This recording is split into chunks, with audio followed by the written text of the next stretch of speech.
Well, currently the discussions in the NEC are a reconsideration of whether to pull out or to strengthen the ICC. And then we'll have to look at whether there will be cooperation on the issues that the NEC has released in the statement to say, here are the issues that we are not happy with the ICC. Can the ICC reform itself? And if it doesn't reform, obviously it will leave us with no option but to consider our withdrawal or our suspension, whatever way it goes.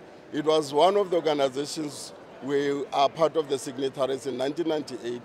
The noble goals remains important and very key to us, so that no leader or no nation in the world will then stand up and just massacre, slaughter, genocide their own people. However, if the instrument is as biased and obsessed with only chasing African leaders and then leaving the issue of Palestine, not putting it on the agenda, leaving George Bush, who was the president of the US, around the issues of Iraq and then the mass weapons of destruction, which were not found, including Tony Blair of United Kingdom.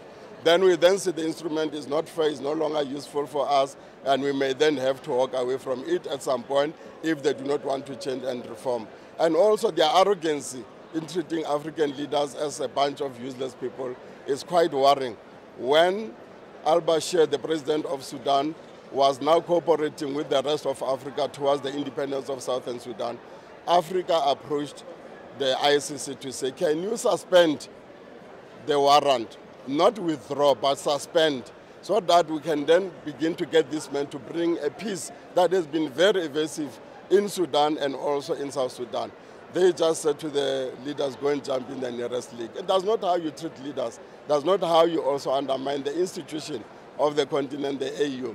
It enjoys similar diplomatic immunity like any other institutions of the world, and therefore wherever it gathers, immunity protects it. So that is why the ANC felt strongly that the body is no longer serving its useful purpose.